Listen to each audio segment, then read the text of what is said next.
നമസ്കാരം. മലയാളി വാർത്ത ആനുകാലികത്തിലേക്ക് സ്വാഗതം. നമസ്കാരം. ഈ പാർട്ടിയോട് തല്ലിപ്പിരിഞ്ഞ് പുറത്തു പോയവരും CPM-കാരും ജി സുധാകരൻ ഉൾപ്പെടെയുള്ളവരും വിമതന്മാരും ഒക്കെ ഇപ്പോൾ വലിയ ഭയപ്പാടിലാണ്. ഈ പറയുന്ന പോലെ തന്നെ വലിയ വെല്ലുവിളിയൊക്കെ നടത്തി പുറത്തേക്ക് പോയിട്ടുണ്ടെങ്കിലും ഇവർക്ക് CPM-നെ അറിയാവുന്നത് കൊണ്ട് തന്നെ എന്ത് സംഭവിക്കുമെന്നുള്ളൊരു ഭയം അവർക്കുണ്ട്. അതുകൊണ്ട് കോടതികളിൽ അഭയം പ്രാപിക്കുന്ന ജി സുധാകരൻ ഉൾപ്പെടെയുള്ളവരുടെ വിവരം നമ്മളിപ്പോൾ കേട്ടു. ജി സുധാകരൻ പറഞ്ഞിരിക്കുന്നത് അമ്പലപ്പുഴ മണ്ഡലത്തിൽ കേന്ദ്രസേനയൊക്കെ ഇറക്കണമെന്നാണ്. കാരണം ഈ പാർട്ടിയെക്കുറിച്ച് നന്നായിട്ട് സുധാകരൻ അറിയാമല്ലോ. 51 വെട്ടാണ് കണക്ക്. അപ്പോൾ ഈ തെരഞ്ഞെടുപ്പ് കഴിയുമ്പോഴത്തേക്ക് ഇവരുടെയൊക്കെ ഒരു സ്ഥിതി എന്തായിരിക്കും എന്നുള്ളത് ഒരു വലിയ ചോദ്യമാണ്. ജി സുധാകരനെ പോലെ 20 വർഷം MLA ആയിരുന്ന, 10 വർഷം മന്ത്രിയായിരുന്ന ഒരു വലിയ നേതാവാണ് ഇപ്പോൾ ഹൈക്കോടതിയെ സമീപിച്ചിരിക്കുന്നത്. തൻ്റെ ജീവൻ രക്ഷിക്കണമെന്ന് ആവശ്യപ്പെട്ട്. ജീവൻ രക്ഷിക്കണമെന്ന് മാത്രമല്ല, 140-ലധികം ബൂത്തുകളുണ്ട്. ഈ ബൂത്തുകളിൽ പിണറായി വിജയൻ്റെ പോലീസിന് സുരക്ഷയ്ക്ക് വേണ്ട എന്നാണ് അദ്ദേഹം ഉദ്ദേശിക്കുന്നത്. കേന്ദ്രസേനയെ വിട്ടുതരണം. ഇവിടുത്തെ ഉദ്യോഗസ്ഥരും പോലീസും ഒക്കെ ഒരു പ്രത്യേക രാഷ്ട്രീയ പാർട്ടിയുടെ നിയന്ത്രണത്തിലാണ്. അവർ തന്നോട് രാഷ്ട്രീയമായ ശത്രുത വച്ച് പുലർത്തുന്നു. തൻ്റെ ആളുകളെ വോട്ട് ചെയ്യിക്കില്ല എന്നാണ് ഭീഷണിപ്പെടുത്തുന്നത്. തനിക്കും ഭീഷണിയുണ്ട്. ഇവരുടെ എല്ലാം മുന്നിൽ ഒരു വലിയ ഓർമ്മപ്പെടുത്തലുണ്ട്. TP ചന്ദ്രശേഖരൻ്റെ കൊലപാതകം. TP ചന്ദ്രശേഖരൻ ഇതുപോലെ വടകര ലോക്സഭാ മണ്ഡലത്തിൽ മത്സരിക്കുന്നു. പിന്നീട് നമുക്കറിയാം, എതിർ സ്ഥാനാർത്ഥിയുമായി ബന്ധപ്പെട്ട ചില കേന്ദ്രങ്ങളിൽ നിന്നുള്ള ഗൂഢാലോചന. പാർട്ടിയുടെ തന്നെ ഉന്നത നേതാക്കൾ TP ചന്ദ്രശേഖരനെതിരെ ചില വെല്ലുവിളികൾ ഉയർത്തുന്നു. തെങ്ങിൻ പൂക്കല ചിതറിക്കുന്നത് പോലെ തലയോട് ചിതറിക്കുമെന്നായിരുന്നു ചിലരുടെ ഭീഷണി. പിന്നീട് നമ്മൾ കേൾക്കുന്നത് TP ചന്ദ്രശേഖരനെ പാർട്ടി ഗുണ്ടകൾ അതിക്രൂരമായി കൊലപ്പെടുത്തിയ വാർത്തയാണ്. ഇപ്പോഴും കേരളത്തിൻ്റെ മനസ്സിൽ ഇതൊരു ഭീതിയായി നിൽക്കുന്നു. കേരളത്തിലെ എത്ര മരണങ്ങൾ, ചില മരണങ്ങളൊക്കെ വളരെ ദുരൂഹ മരണങ്ങളായി ഇപ്പോഴും അവശേഷിക്കുന്നു. ഈ പാർട്ടിയെക്കുറിച്ച് നിങ്ങൾക്കൊരു ചുക്കും അറിയില്ല എന്ന് പിണറായി വിജയൻ പറയുമ്പോൾ, മറുവശത്ത് ഈ പാർട്ടിയുടെ എല്ലാ നാഡീഞരമ്പുകളും കൃത്യതയോടെ അറിയാവുന്ന 4 നേതാക്കളാണ് പുറത്തു നിൽക്കുന്നത്. അതിലൊന്ന് ജി സുധാകരൻ അമ്പലപ്പുഴയിൽ, മറ്റൊരാൾ പയ്യന്നൂരിലെ TK Govindan, പയ്യന്നൂരല്ല Taliparamba, പയ്യന്നൂരിലെ PV Kunhikrishnan, ഒറ്റപ്പാലത്തെ PK Sasi. ഈ 4 പേരും വ്യത്യസ്ത തലങ്ങളിൽ വളരെ പ്രശസ്തരാണ്. TK ഗോവിന്ദൻ തളിപ്പറമ്പിൽ അത്ര നിസ്സാരക്കാരനല്ല. TK ഗോവിന്ദൻ ആരെയാണ് വെല്ലുവിളിച്ചിരിക്കുന്നത്? TK ഗോവിന്ദൻ വെല്ലുവിളിച്ചിരിക്കുന്നത് സാക്ഷാൽ ഇന്നത്തെ പാർട്ടി സെക്രട്ടറിയുടെ ഭാര്യ PK ശ്യാമളയാണ്. PK ശ്യാമളയെപ്പോലെ ഒരു ഉന്നത നേതാവിൻ്റെ ഭാര്യയെ വെല്ലുവിളിക്കുമ്പോൾ എന്തെല്ലാം അപകടങ്ങൾ പതിയിരിപ്പുണ്ട് എന്ന് TK ഗോവിന്ദൻ അറിയാം. ഈ ജി സുധാകരന് പിന്നാലെ TK ഗോവിന്ദനും ഹൈക്കോടതിയെ സമീപിച്ചു. തനിക്ക് സംരക്ഷണം വേണം, താൻ കൊല്ലപ്പെടും, തൻ്റെ കൂടെയുള്ളവരെ വോട്ട് ചെയ്യാൻ അനുവദിക്കില്ല, ബൂത്തിലിരിക്കാൻ സമ്മതിക്കില്ല, വൈകുന്നേരം വരെ എല്ലാ ബൂത്തുകളിലും തങ്ങളുടെ ഏജൻറ്റുമാർക്ക് ഇരിക്കാനുള്ള സാഹചര്യം ഒരുക്കണമെന്ന് ഹൈക്കോടതിയിൽ ഹർജി നൽകി TK ഗോവിന്ദൻ. ഈ കേസ് പരിഗണിച്ചത് ബെച്ചു കുര്യൻ തോമസാണ്. ജസ്റ്റിസ് ബെച്ചു കുര്യൻ തോമസ് പറഞ്ഞു, ഇതുപോലെ എല്ലാ സ്ഥാനാർത്ഥികളും ഹൈക്കോടതിയെ സമീപിച്ചാൽ കോടതി കുഴഞ്ഞു പോകുമല്ലോ, നമ്മൾ പോലീസിനെയല്ലേ ഇതൊക്കെ ഏർപ്പാട് ചെയ്യേണ്ടത്. പക്ഷേ പോലീസിനെ എങ്ങനെ വിശ്വസിച്ചേൽപ്പിക്കും? പോലീസും പാർട്ടിയും ഒക്കെ ഒന്ന് തന്നെയല്ലേ. ഇതാണ് കേരളത്തിൻ്റെ ഒരു നേർചിത്രം. ഈ 4 നേതാക്കൾ, CPM-ൽ നിന്ന് പുറത്തിറങ്ങിയ 4 വിമതർ, അവരാണിപ്പോൾ പാർട്ടിക്ക് തീയിടുന്നത്. അത് നിസ്സാരമല്ല. 2 പ്രബല കേന്ദ്രങ്ങളിൽ നിന്നാണ് വെല്ലുവിളി. ഒന്ന് തളിപ്പറമ്പ്, ഒന്ന് പയ്യന്നൂർ. CPM-ൽ നിന്ന് ചാടിയിറങ്ങി ഇവരെ ഇത്ര വേഗം വരവേൽക്കണമായിരുന്നു എന്ന് UDF-നോട് ചോദിക്കുന്ന ഒട്ടനവധി ആളുകളുണ്ട്. പക്ഷേ കോൺഗ്രസിനെ സംബന്ധിച്ച് ഏറ്റവും നിർണായകമായ ഒരു രാഷ്ട്രീയ തന്ത്രമായിരുന്നു തങ്ങൾക്കൊരിക്കലും കിട്ടില്ല എന്നുറപ്പുള്ള 4 മണ്ഡലങ്ങളിൽ പാർട്ടിയിൽ നിന്ന് പിണങ്ങിയിറങ്ങിയ 4 വിമതരെ മത്സരിപ്പിക്കുക, അവർക്ക് പിന്തുണ നൽകുക. അപ്പോൾ ഇവർ പാർട്ടിയുമായിട്ട് അടിച്ചോളുമല്ലോ. കഴിഞ്ഞ കുറേ ദിവസങ്ങളായിട്ട് നമ്മൾ അമ്പലപ്പുഴയിൽ എന്താ കാണുന്നത്? ജി സുധാകരൻ അതിശക്തമായ വിമർശനങ്ങൾ. ഏറ്റവും ഒടുവിൽ CS സുജാതയ്ക്കെതിരെ ജി സുധാകരൻ നടത്തിയ വിമർശനം നമുക്ക് മുന്നിലുണ്ട്. സുജാത നായർ വീടുകളിലേക്ക് കടന്നു പോകുന്നു. നായരാണ് എന്ന് അവരെ അറിയിക്കാൻ നെറ്റിയിൽ കുറിയും മുല്ലപ്പൂവും ഒക്കെ വെച്ചാണ് അവരുടെ യാത്ര. നായർ തീവ്ര വിഭാഗങ്ങളെ തമ്മിലടിപ്പിക്കുകയാണ് LDF-ൻ്റെ ലക്ഷ്യം. വളരെ കൗശലപൂർവ്വം വർഗീയ കാർഡ് ഇറക്കി കളിക്കാൻ ശ്രമിച്ച LDF-നെ അതേ നാണയത്തിലാണ് ജി സുധാകരൻ തിരിച്ചടിക്കുന്നത്. സുധാകരൻ അറിയാം എങ്ങനെയാണ് LDF-ൻ്റെ തെരഞ്ഞെടുപ്പ് തന്ത്രങ്ങൾ മെനയുന്നത്. ഈ സുധാകരനെ ഒരു കലി ഈ കഴിഞ്ഞ ദിവസം ഞാൻ നേരിട്ട് അറിഞ്ഞതാണ്. ഞാൻ സുധാകരനുമായി ഒരു അഭിമുഖം എടുത്തിരുന്നു. അപ്പോൾ ഈ അഭിമുഖത്തിനിടയിൽ എന്നോട് തട്ടിക്കയറുക സുധാകരൻ. കാരണം ഞാനൊരു ചോദ്യം ചോദിച്ചു, കൗശലപൂർവ്വം തന്നെ ചോദിച്ചു. കാരണം അങ്ങേരെ ഒന്ന് പ്രകോപിപ്പിക്കാൻ. സുധാകരൻ പാർട്ടിയിൽ നിന്ന് ഈ പിണങ്ങി ഇറങ്ങിയത് വ്യക്തിവൈരാഗ്യത്തിൻ്റെ പേരിലാണോ അതോ ആശയപരമായ എന്തെങ്കിലും ഭിന്നതയാണോ എന്ന് ചോദിക്കുന്നു. വ്യക്തിവൈരാഗ്യം അദ്ദേഹത്തെ പ്രകോപിതരാക്കി. കാരണം അദ്ദേഹത്തെ സംബന്ധിച്ച് വ്യക്തികളല്ല അവിടെ പ്രധാനം. അദ്ദേഹത്തിനെതിരെ ഒരു പൊളിറ്റിക്കൽ ക്രിമിനൽസ് അടങ്ങിയ ഒരു വലിയ സംഘം പ്രവർത്തിക്കുന്നു. അവർ തന്നെ തകർക്കാൻ ശ്രമിക്കുന്നു.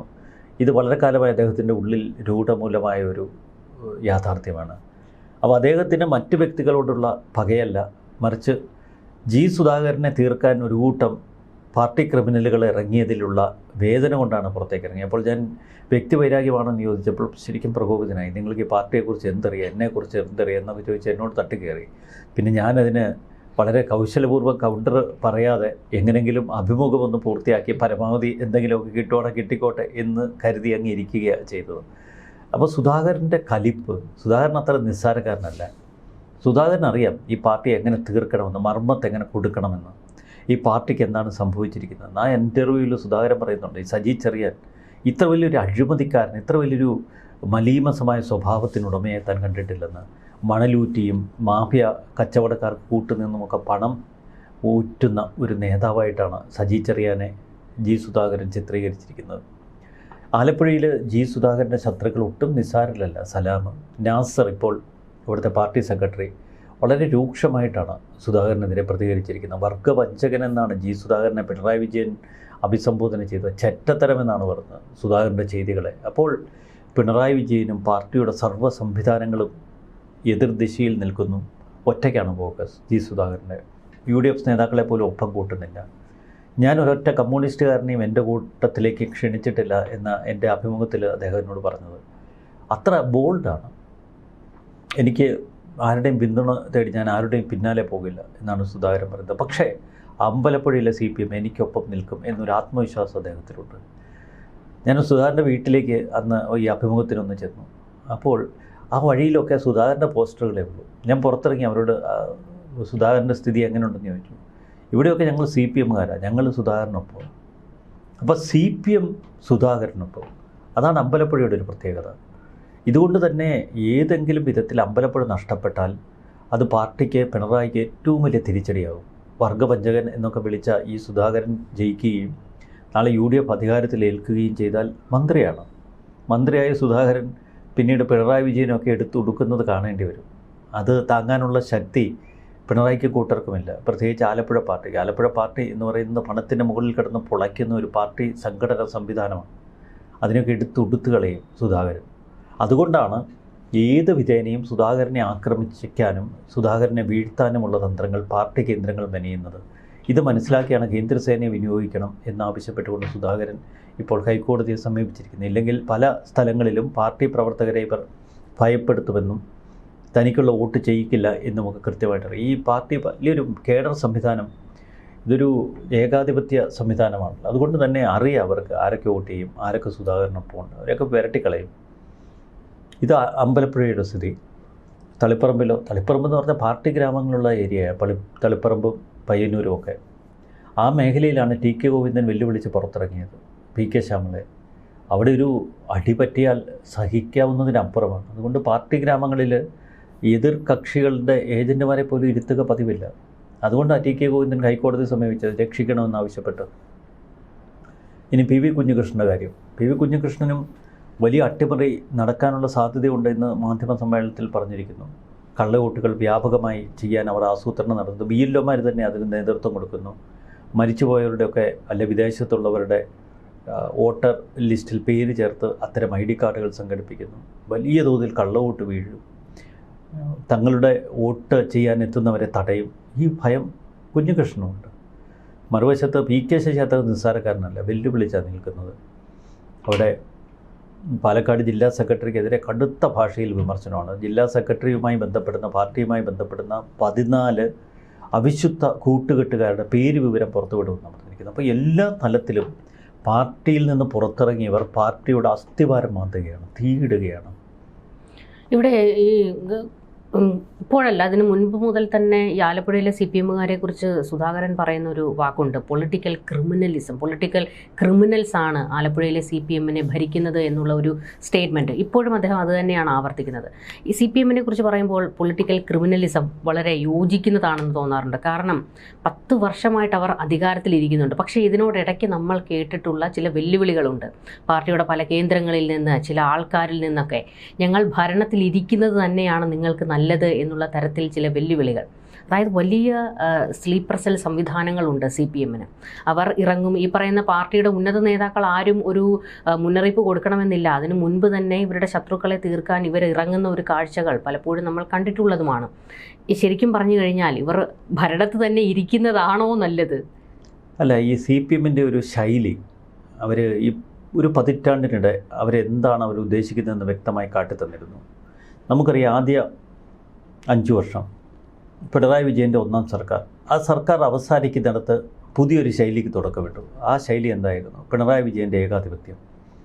തനിക്ക് നേരെ, തനിക്കൊപ്പം, തനിക്ക് മുകളിൽ വളരാൻ ഇടയുള്ള എല്ലാ നേതാക്കളെയും വെട്ടിയൊരുക്കി. 2021 തെരഞ്ഞെടുപ്പിൽ തനിക്ക് എന്തുകൊണ്ട് സീറ്റ് തന്നില്ല എന്ന് സുധാകരൻ അദ്ദേഹവുമായി നടത്തിയ അഭിമുഖത്തിൽ എന്നോട് ചോദിച്ചു. നിങ്ങൾക്കത് വ്യക്തമായി മനസ്സിലായില്ലേ എന്നാണ് ചോദിച്ചത്. അപ്പോൾ സുധാകരനെ പോലെ തലയെടുപ്പുള്ള ഒരു കൂട്ടം നേതാക്കളെ, തോമസ് ഐസക്കിന് ഉൾപ്പെടെയുള്ളവരെ അങ്ങ് വെട്ടിനിരത്തി. പിന്നീട് ഒരു കൂട്ടം ചെറുപ്പക്കാർ, അതിൽ തലയെടുപ്പുള്ളത് മുഹമ്മദ് റിയാസ് എന്ന പിണറായി വിജയൻ്റെ മരുമകൻ. അപ്പോൾ അവരുടെ കയ്യിലേക്ക് പാർട്ടിയെ കൊണ്ടുവരിക. പാർട്ടി മറ്റൊരു സംവിധാനമാണ് കേരളത്തിൽ ആസൂത്രണം ചെയ്തത്. വലിയൊരു കോർപ്പറേറ്റ് വൽക്കരണത്തിലൂടെ പാർട്ടിയിലേക്ക് ഒരുപാട് ഘടകങ്ങളെ കൊണ്ടുവരിക. അപ്പോൾ ആശുപത്രികൾ, ക്ലിനിക്കുകൾ, മറ്റ് സഹകരണ സ്ഥാപനങ്ങൾ, ഇതെല്ലാം തുടങ്ങി പാർട്ടി കേരളത്തിൽ വളരെ വേരോട്ടമുള്ള ഒരു കോർപ്പറേറ്റ് സ്ഥാപനമാവുക. അതിലേക്ക് ലക്ഷക്കണക്കിന് ആളുകളെ ജോലിക്കായി നിയോഗിക്കുക. അപ്പോൾ ഇവരൊക്കെ പാർട്ടിയുടെ ഒരു പിണിയാളുകളായി മാറും, മാസം ശമ്പളം വാങ്ങുന്ന പിണിയാളുകൾ. അപ്പോൾ അവരെ ഏത് തലത്തിൽ വേണമെങ്കിലും പാർട്ടിക്ക് ഉപയോഗപ്പെടുത്താം. മറുവശത്ത് സുജനപക്ഷപാതം. പല ഗവൺമെൻറ് സ്ഥാപനങ്ങളിലേക്കും അർദ്ധ സർക്കാർ സ്ഥാപനങ്ങളിലേക്കുമൊക്കെ PSC അങ്ങ് മാറ്റി നിർത്തി കോൺട്രാക്റ്റ് വ്യവസ്ഥയിൽ പിന്നീട് അവരെ സ്ഥിരപ്പെടുത്താം. ഒക്കെ തിരികെ കയറ്റി സ്വജനപക്ഷപാതത്തിൻ്റെ വലിയ വേലിയേറ്റം. അപ്പോൾ അങ്ങനെ കേരളത്തിലെ വലിയൊരു വിഭാഗത്തെ ഒരു ഉപഭോക്തൃ സംവിധാനമാക്കി നിലനിർത്തുക. മറുവശത്ത് വാർഡ് കമ്മിറ്റികളോട് പറഞ്ഞ് ആംബുലൻസുകൾ ഒരുക്കി ജനസേവനമൊക്കെ പ്രൊഫഷണലൈസ് ചെയ്തു. അപ്പോൾ ജനങ്ങളുമായി ഈ പ്രസ്ഥാനം സംവദിക്കുകയാണ്. ഭരണ തലപ്പത്ത് ഒരേ ഒരാൾ, ഒരു ക്യാപ്റ്റനുള്ളൂ, പിണറായി. ആ പിണറായിയെ ബ്രാൻഡ് ആക്കി മാറ്റി ഈ ഒരു പ്രസ്ഥാനം പിണറായിയുടേതാക്കി അവർ കൊണ്ടുപോകാനാണ് ശ്രമിച്ചത്. അതിനിടയിലാണ് വലിയ വെല്ലുവിളി ഈ 4 വിമതർ ഉയർത്തിയത്. അത് പിണറായിയുടെ മസ്തകത്തിനേറ്റൊരു അടിയായി. കാരണം നിസ്സാരക്കാരല്ലല്ലോ ജി സുധാകരനും ടി കെ ഗോവിന്ദനും പി വി കുഞ്ഞികൃഷ്ണനും ഒക്കെ. ഒപ്പം നിന്ന് പി കെ ശശി പോലും ചാടി. പി കെ ശശിയുടെ ദുർഘടഘട്ടത്തിൽ അന്ന് പാർട്ടി പി കെ ശശിയെ സംരക്ഷിച്ചതാണ്, എന്നിട്ട് പോലും ചാടി. ഇവരുടെ ഒരു വേലിയേറ്റത്തിൽ പിണറായി വിജയൻ ആ ഒരു പിന്തുടർന്ന് വന്ന ഏകാധിപത്യ ശൈലിക്ക് വലിയ ഇടിവ് സംഭവിച്ചു. ഇവരൊക്കെ വിളിച്ചു പറഞ്ഞു പിണറായിയുടെ ധാർഷ്ട്യം, പിണറായിയുടെ ഏകാധിപത്യ ശൈലി, പാർട്ടിയുടെ ജീർണത, പാർട്ടിയുടെ മുതലാളിത്തവൽക്കരണം. അപ്പോൾ ഈ ചോദ്യങ്ങൾക്ക് മുന്നിൽ ഉത്തരമില്ല. ആ ചോദ്യങ്ങൾ ചോദിക്കുന്നവരെ വർഗവഞ്ചകരെന്ന് വിളിച്ച് ആക്ഷേപിക്കാനാണ് പാർട്ടി ശ്രമിച്ചത്. ചോദ്യങ്ങൾ അവിടെ നിൽക്കുന്നു, ഉത്തരങ്ങളില്ല. അപ്പോൾ കുട്ടിയെ ക്ലാസ്സിൽ നിന്ന് ഇറക്കി വിട്ടാലും ചോദ്യം അവിടെ നിൽക്കും എന്ന് പറഞ്ഞ നമ്മുടെ ആ ഒരു പ്രയോഗം പോലെ, സുകുമാർ അഴീക്കോടല്ലേ അത് പറഞ്ഞേ, അഴീക്കോട് മാഷിൻ്റെ അതെന്ന് എനിക്ക് തോന്നുന്നു. കുട്ടിയെ അന്ന് ഇതേപോലെ തന്നെ ഒരു പൊളിറ്റിക്കൽ വിവാദവുമായി ബന്ധപ്പെട്ടാണ്. കുട്ടിയെ ക്ലാസ്സിൽ നിന്ന് ഇറക്കി വിട്ടാൽ ചോദ്യം അവിടെ നിൽക്കും എന്ന് പറഞ്ഞു. അതിന് സമാനമാണ്. അഴീക്കോടിനെ കുറിച്ച് എപ്പോൾ പറയുമ്പോൾ ഞാൻ എപ്പോഴും റിപ്പീറ്റ് ചെയ്യാറുണ്ട്, അവസാനത്തെ കാവൽക്കാരനും കുറ്റവാളിയായാൽ പിന്നെ ആര് കാവൽ നിൽക്കുക എന്ന് ചോദിച്ചതുപോലെ. അത് പിണറായി വിജയൻ ഉദ്ദേശിച്ച് തന്നെയായിരുന്നു അദ്ദേഹത്തിൻ്റെ ചോദ്യം. അതേ തലത്തിൽ ഈ സംവിധാനം എത്തുന്നു. അവസാനത്തെ കാവൽക്കാരനും കുറ്റവാളിയാണ് എന്ന് ആ കാവൽക്കാരുടെ കൂട്ടത്തിലുള്ള ചിലർ വിളിച്ചു പറയുന്നു. അതാണ് നമ്മൾ ഗോവിന്ദനിലൂടെ കാണുന്നത്, അതാണ് നമ്മൾ സുധാകരനിലൂടെ കാണുന്നത്, അതാണ് നമ്മൾ കുഞ്ഞികൃഷ്ണനിലൂടെ കാണുന്നത്. അപ്പോൾ ഈ ചോദ്യങ്ങളുടെ വേലിയേറ്റം പാർട്ടിയെ വെള്ളം കുടിപ്പിക്കുക. തളിപ്പറമ്പിലും പയ്യന്നൂരിലുമൊക്കെ വലിയ ഭീഷണിയായി മാറിയിരിക്കുകയാണ് ഇവർ. UDF അതിനെ തന്ത്രപരമായി ഉപയോഗപ്പെടുത്തി. അത് തീർച്ചയായിട്ടും ഒരു നല്ല മൂവ് തന്നെയായിരുന്നു. അമ്പലപ്പുഴയിലെ വേലിയേറ്റം ആലപ്പുഴ ജില്ലയെ ആകെ ബാധിച്ചിരിക്കുകയാണ്. ആലപ്പുഴ ജില്ല CPM-ന്റെ കോട്ടയായിരുന്നു ഒരു കാലഘട്ടം മുഴുവൻ. ഈ പണി അത്രയും ചെയ്ത് ഇത്രയും പിണിയാളുകളെ സൃഷ്ടിച്ച് അടിമകളെ ഉണ്ടാക്കിയെടുത്ത ആ പ്രസ്ഥാനത്തിന് ആലപ്പുഴയിൽ കാലിടർന്നു സുധാകരൻ്റെ ഈ ഒരൊറ്റ വെല്ലുവിളിയിൽ. സുധാകരന് ഒന്നും നഷ്ടപ്പെടാനില്ല. കാരണം സുധാകരനെ സംബന്ധിച്ച് പാർട്ടിക്ക് പുറത്തായൊരു നേതാവാണ്. അത്രയേറെ അദ്ദേഹം അപമാനിച്ചു വിട്ടു. ആ സുധാകരനാണ് ഇന്ന് ശബ്ദമുഖരിതമായ ഒരു അന്തരീക്ഷം അവിടെ സൃഷ്ടിച്ചിരിക്കുന്നത്. എച്ച് സലാമിനെ പോലൊരു നേതാവ് വെള്ളം കുടിക്കുന്നത്. സജി ചെറിയാൻ ചെങ്ങന്നൂരിലാണ് മത്സരിക്കുന്നത്. പക്ഷേ സുധാകരൻ ഇവിടെ നിന്ന് തൊടുക്കുന്ന ഓരോ അമ്പും സജി ചെറിയാൻ്റെ നെഞ്ചില ചെന്ന് വീഴുന്നത് ഒക്കെ അത്ര എളുപ്പമല്ല അതിജീവിക്കുക. ഈ പറയുന്നത് പോലെ തന്നെ ഭരണമില്ലെങ്കിൽ അവർ ഭയങ്കര വിശ്വാസത്തിലാണ് തുടർഭരണം ഇല്ലെങ്കിൽ പ്രതിപക്ഷത്താണ്. പ്രതിപക്ഷത്തിരിക്കുന്ന CPM നമുക്ക് കഴിഞ്ഞ 10 വർഷമായിട്ട് കണ്ടു പരിചയമില്ല. UDF പ്രതിപക്ഷത്തിരിക്കുന്നത് പോലെ ആയിരിക്കില്ല CPM പ്രതിപക്ഷത്തേക്ക് വന്നു കഴിഞ്ഞാൽ. നമുക്കറിയാം, ഈ പറയുന്ന 2 സർക്കാരുകളുടെ കാലത്തും മന്ത്രിമാർക്കെതിരെ അഴിമതി ആരോപണങ്ങൾ വന്നപ്പോൾ പോലും അതിലൊരാളെ പോലും താഴെ ഇറക്കാൻ ഈ പറയുന്ന പ്രതിപക്ഷത്തിരുന്നവർക്ക് കഴിഞ്ഞില്ല. പക്ഷേ തൊട്ടിപ്പുറത്ത് പ്രതിപക്ഷത്ത് CPM ആണെങ്കിൽ അവർ കേരളം കത്തിക്കുന്ന പ്രതിഷേധങ്ങൾ നടത്തും, സമരമുറകൾ പുറത്തെടുക്കും. അതുകൂടാതെ ലീഗും CPM തമ്മിൽ പലയിടത്തും ഇപ്പോൾ അങ്ങോട്ടും ഇങ്ങോട്ടും ചൊറിച്ചിലും മാന്തലും ഒക്കെയാണ്. അപ്പോൾ ഈ പ്രതിപക്ഷത്തായി കഴിഞ്ഞാൽ ഈ ലീഗുമായിട്ടുള്ള പലയിടത്തും ഇവർ അക്രമാസക്തമായ രീതിയിലേക്ക് കാര്യങ്ങൾ മാറും. അപ്പോൾ ഈ പ്രതിപക്ഷത്തിരിക്കുന്ന CPM കേരളത്തിന് അത്ര കണ്ട് ഈ പറയുന്ന പോലെ ഭയക്കാതെ നോക്കാൻ പറ്റുമോ? ഇതത്ര എളുപ്പമല്ല. കാരണം ഒരു പതിറ്റാണ്ടിൻ്റെ ഭരണം ആ പാർട്ടി പ്രവർത്തകരെയും പ്രാദേശിക നേതാക്കളുടെയും ഒക്കെ തികച്ചും ഒരു ആലസ്യത്തിലാക്കി കഴിഞ്ഞു. പണ്ട് വർഗസമരം എന്നൊക്കെ പറഞ്ഞ് തെരുവിലിറങ്ങി കൊടി പിടിക്കുന്ന ഇവരിൽ പലരും ഇപ്പോൾ ചെറുകിട മുതലാളിമാരാണ്. കാരണം ഓരോ പ്രദേശങ്ങളിലും മണൽ വിറ്റും മാഫിയ സംഘത്തിന് കൂട്ടുനിന്നുമൊക്കെ അവർ ഒരുപാട് പണം ഉണ്ടാക്കി. പ്രത്യേകിച്ച് ഈ പോലീസ് സ്റ്റേഷനുമായിട്ട് ബന്ധപ്പെട്ട് കച്ചവടക്കാരുടെ പ്രശ്നങ്ങൾ പറഞ്ഞു തീർത്തും വ്യവസായികളെ സംരക്ഷിക്കുന്നു എന്ന പേരിലുമൊക്കെ വലിയ പിരിവ് നടത്തി വലിയ ധനാഢ്യരായി മാറിയിട്ടുണ്ട്. അവരൊക്കെ ഇനി തെരുവിലിറങ്ങി അടികൊള്ളാൻ ഇറങ്ങി വരുമെന്ന് കരുതേണ്ട. പിന്നെ നമ്മൾ ഈ ഒരു പതിറ്റാണ്ടിനിടെ ഒരു പുതുതലമുറ ഇവിടെ വളർന്നു വന്നു.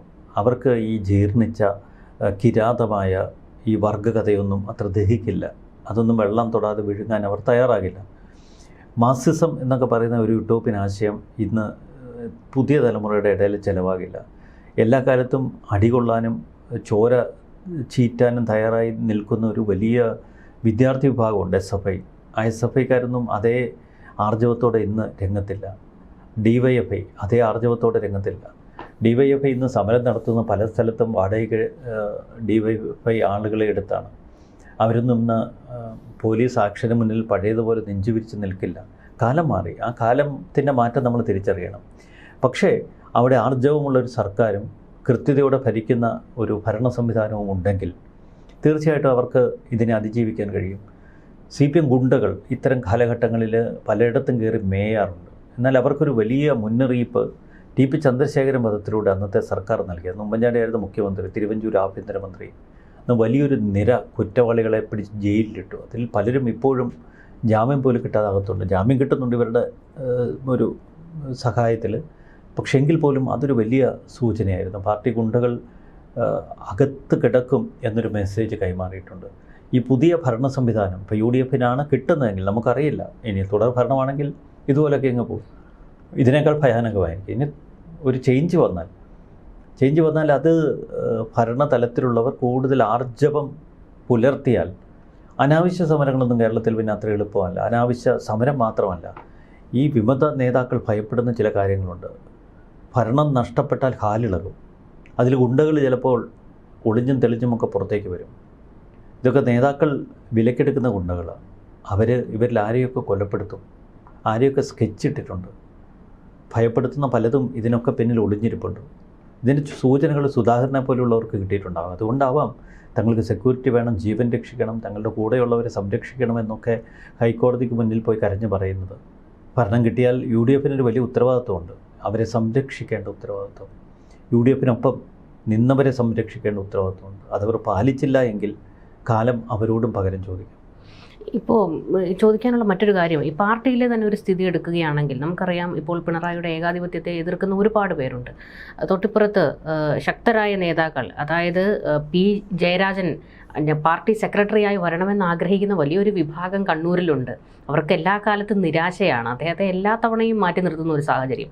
പിണറായി പോകുന്നു. എന്നാൽ പിണറായി പോകുന്നതിന് മുൻപ് തന്നെ അടുത്ത ഒരു സംവിധാനത്തിലേക്ക് റിയാസിൻ്റെ നേതൃത്വത്തിൽ കൊണ്ടുവരുന്നു എന്നൊക്കെ പറയുമ്പോഴും പക്ഷേ ഈ പറയുന്ന ഈ ജയരാജന്മാരെയൊക്കെ മാറ്റി നിർത്തി റിയാസിന് അത്ര കണ്ടങ്ങ് ഉയർന്നു വരാൻ കഴിയുമോ? കാരണം പിണറായി അല്ലല്ലോ റിയാസ്. ഈ ജയരാജന്മാരൊക്കെ ഇപ്പോൾ ആലസ്യത്തിലാണ്. അതാണ് അതിൻ്റെ പ്രശ്നം. ഈ ജയരാജൻ ഉൾപ്പെടെയുള്ളവർ ഇനിയൊരു സമരാംഗത്തിന് തങ്ങൾക്ക് ബാല്യമില്ലെന്ന് കരുതുന്നവരാണ്. അത് ജീവിതത്തിൻ്റെ ഒരു പ്രായത്തിൻ്റെ ഘടകവും അതിൽ അന്തർലീനമായിട്ടുണ്ട്. പി ജയരാജനായാലും ഇ പി ജയരാജനായാലും എം പി ജയരാജനായാലും ഒക്കെ അവരെയൊക്കെ പ്രായം ബാധിച്ചു തുടങ്ങി. പ്രായം ബാധിക്കുമ്പോൾ അവരുടെ സമരവീര്യത്തിന് ഒരുപാട് ചോർച്ച വരും. ഇനി പിണറായി വെല്ലുവിളിച്ച് തങ്ങൾക്കൊരു വളർച്ച അസാധ്യമെന്ന് അവർക്കറിയാം. അതുകൊണ്ട് തന്നെ തങ്ങളുടെ മക്കളുടെ ഭാവിയെങ്കിലും ഓർത്ത് അവരൊക്കെ ചില കോംപ്രമൈസുകൾക്ക് ഇപ്പോൾ തയ്യാറാകുന്നു. ഈ പാർട്ടി വഴി തങ്ങളുടെ അടുത്ത തലമുറയെങ്കിലും രക്ഷപ്പെടട്ടെ, അവർക്ക് എന്തെങ്കിലുമൊക്കെ നേടാൻ കഴിയുന്നെങ്കിൽ നേടട്ടെ, അല്ലെങ്കിൽ അവരതുകൊണ്ട് ജീവിക്കട്ടെ, അങ്ങനെ കരുതുന്ന ഒരുപാട് നേതാക്കളുണ്ട്. പിന്നീട് പലരും ഒരുപാട് സ്വത്തുക്കളൊക്കെ ആർജിച്ചെടുത്തിട്ടുണ്ട്. നമുക്കറിയാം ചില കഥകളൊക്കെ. അപ്പോൾ അതൊക്കെ ഇനി കുത്തിപ്പൊക്കി സ്വന്തം ഗ്രൂപ്പിൽപ്പെട്ടവർ പുറത്തേക്ക് വലിച്ചിട്ട് തങ്ങളുടെ ഇനിയുള്ള ജീവിതം ദുസ്സഹമാക്കേണ്ട എന്ന് കരുതി എല്ലാത്തിലും ഒരു മടി പിടിച്ചിരിക്കുന്നു. ആ ഒരു ധനത്തിൻ്റെ ആകർഷണം അവരെയൊക്കെ വല്ലാതെ ബാധിച്ചിരിക്കുന്നു. ആശയപരമായി അല്ലെങ്കിൽ താൻ വിശ്വസിക്കുന്ന ഒരു പോരാട്ടത്തിന് വേണ്ടി നിൽക്കുന്ന സുധാകരനെ പോലെയുള്ള ഒറ്റപ്പെട്ട കഥാപാത്രങ്ങളേ ഉള്ളൂ. അവർക്കപ്പുറം നമുക്കറിയാം ഏകാധിപത്യ ഭരണകൂടങ്ങൾക്ക് സ്തുതിഗീതം പാടി ജീവിതം സുരക്ഷയുള്ളതാക്കുക, അതായിരിക്കാം പലരുടെയും ശ്രദ്ധ. അതുകൊണ്ട് അതിൽ നിന്ന് ഇനിയൊരു വിപ്ലവം പൊട്ടിപ്പുറപ്പെടുമെന്നും ഇത് ആകെക്കൂടി അടിമുടി മാറ്റുമെന്നും പ്രതീക്ഷിക്കേണ്ട. അതൊരിക്കലും നടക്കില്ല. അതിനുള്ള ആർജവമുള്ള നേതാക്കളെ ഇവർ സൃഷ്ടിക്കില്ല. ഇവിടെ ഇപ്പോൾ ഈ ഭരണം പോകുന്നത് മാത്രമാണോ പിണറായിയെ ഈ ഇത്രത്തോളം വലിയൊരു പ്രതിസന്ധിയിലേക്ക് അല്ലെങ്കിൽ ഇങ്ങനെ ഒരു വെറുപിടിച്ച രീതിയിലേക്ക് കൊണ്ടുപോകുന്നത്? തൊട്ടിപ്പുറത്ത് നമ്മൾ ചെന്നിത്തലയുടെ കാര്യത്തിലേക്ക് വരികയാണ്. അദ്ദേഹം ഉയർത്തി കൊണ്ടുവന്ന ചില അഴിമതി ആരോപണങ്ങൾ സർക്കാരിന് നേരെയുണ്ട്. അവരാണ് അധികാരത്തിൽ വരുന്നതെങ്കിൽ ഇതൊക്കെ കുത്തിപ്പൊക്കും എന്നുള്ള ഒരു ഭയമുണ്ടോ?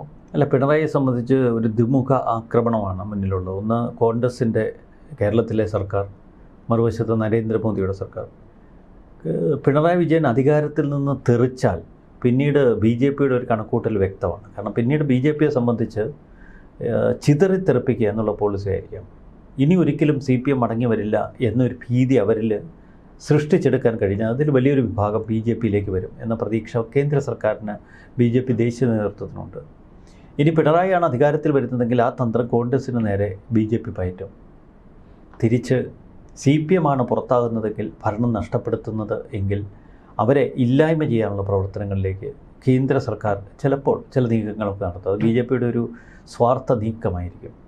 അതും പിണറായി വിജയനെ ആദ്യം പിടിപ്പിക്കുന്നുണ്ട്. ഇപ്പോൾ കിട്ടിയ സുരക്ഷയും സംവിധാനങ്ങളും ഒന്നും അപ്പോൾ വിലപ്പോകില്ല.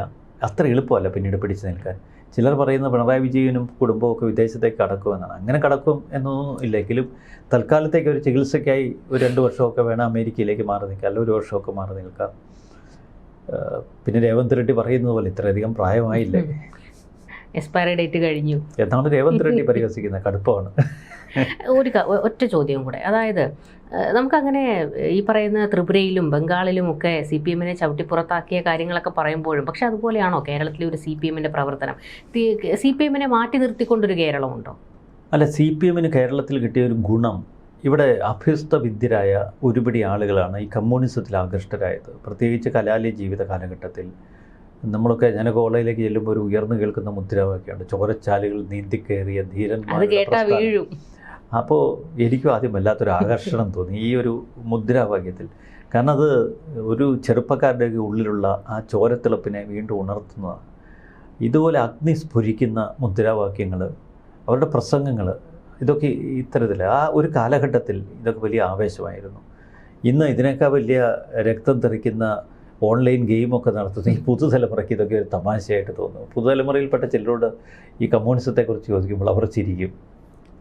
ആ തലമുറയെ കേറ്റർ ചെയ്യുന്നത് ആരാണോ അവരായിരിക്കും ഇനി പൊളിറ്റിക്കൽ മാസ്റ്റേഴ്സ്. അതാരാണ് എന്ന് നമുക്ക് കാത്തിരുന്ന് കാണാം. എന്തായാലും സി പി എമ്മിനെ സംബന്ധിച്ചിടത്തോളം ഇതൊരു നിർണായക തെരഞ്ഞെടുപ്പ് തന്നെയാണ്. കാരണം അവരുടെ ഭാവി തീരുമാനിക്കപ്പെടുന്ന ഒരു സാഹചര്യവും കൂടി ഉരുത്തിരിഞ്ഞു വന്നിരിക്കുകയാണ്. എന്തായാലും എന്താണ് സംഭവിക്കുക? ജി സുധാകരൻ ഉൾപ്പെടെയുള്ളവർ ഭയപ്പെട്ട് ഹൈക്കോടതിയിൽ വരെ പോയിരിക്കണമെങ്കിൽ അവർക്ക് നേരെ എന്തൊക്കെയോ ചില നീക്കങ്ങൾ സി പി എം കേന്ദ്രങ്ങളിൽ നടക്കുന്നുണ്ട് എന്നുള്ളതാണ്. കൂടുതൽ ചർച്ചകളുമായി കാണാം. നമസ്കാരം.